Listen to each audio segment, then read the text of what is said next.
मीनल, जो शहर में एक प्रसिद्ध विश्वविद्यालय में पढ़ाई कर रही थी, हर छुट्टी में अपनी नानी के घर गगनपुर गांव चली जाती थी। गांव का शांति भरा माहौल, खेतों की हरी भरी हरियाली और नानी का पुराना घर, यह सब मीनल को हमेशा खींच लाता।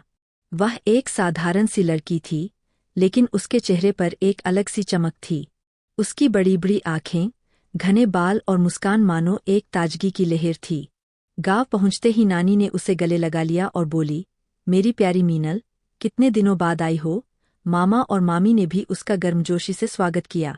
घर की कामवाली कंचन बोली, अरे वाह मीनल, तुम तो शहर की परी लग रही हो। मीनल मुस्कुराई और उन्हें प्यार से धन्यवाद दिया। अगले दिन मामी ने कहा, मीनल, आज तुम्हें बच्चों को पढ़ाना है। मैं थोड़ी देर आराम करूंगी। मीनल मामी के कमरे में बैठ गई।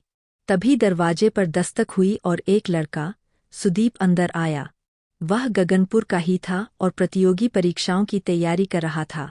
उसकी आंखों में गहराई थी और चेहरा भी कुछ अलग सा लगता था। मीनल ने उसे देखा और कुछ पल के लिए उसकी आंखें थम सी गईं।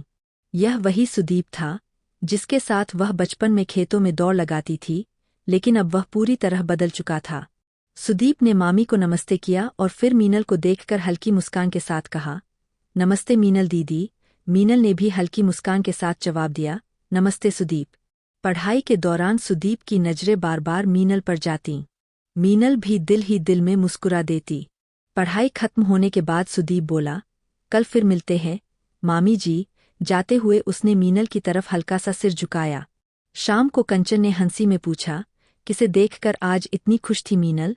मीनल झेमकर बोली, कुछ नहीं कंचन दी।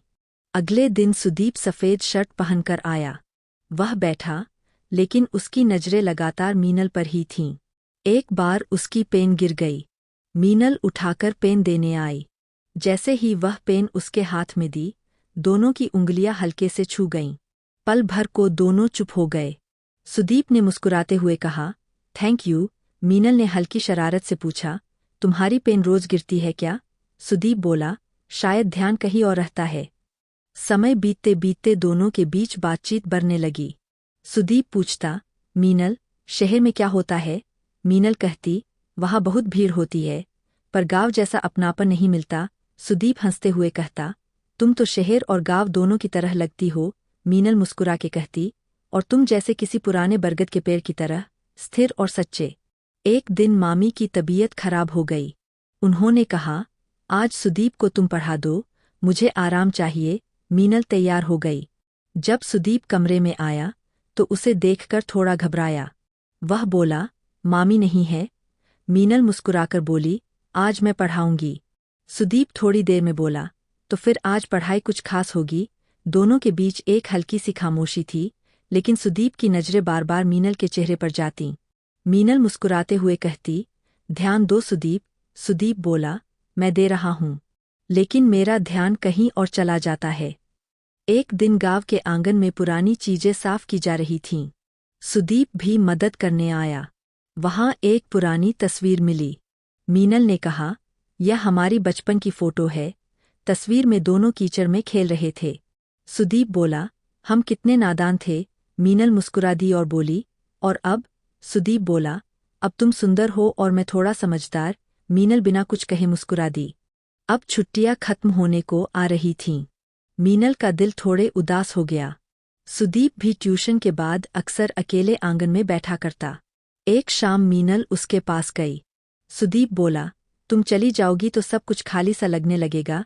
मीनल ने धीरे से कहा, मैं फ़ोन करूंगी। सुदीप बोला, तुम्हारी हंसी हवा में जैसे गूंजती है, फ़ोन पर वह कैसे आएगी? आखिरी रात मीनल ने सुदीप को बुलाया। दोनों बरामदे में बैठे, जहां हल्की रोशनी थी। सुदीप ने धीरे से कहा, कल तुम चली जाओगी? मीनल बोली, हाँ, पर मैं लौट कर फिर आऊंगी। सुदीप की आंखों में चमक आ गई। उसने कहा, बस इतना ही काफ़ी है। सुबह मीनल को स्टेशन छोड़ने के लिए सुदीप आया। दोनों कुछ नहीं बोले, बस एक दूसरे को देखते रहे। ट्रेन चल पड़ी और सुदीप वहीं खड़ा रहा। मीनल खिड़की से हाथ हिलाती रही। उनका रिश्ता कभी खत्म नहीं हुआ, बस दूरी थोड़ी बढ़ गई थी, क्योंकि दिल से जो रिश्ता बनता है वह कभी खत्म नहीं होता। दोस्तों, आपको ये कहानी कैसी लगी? मैं जल्द ही दूसरा पार्ट लेके आऊंगी। आप इसे लाइक और चैनल को सब्सक्राइब जरूर करें।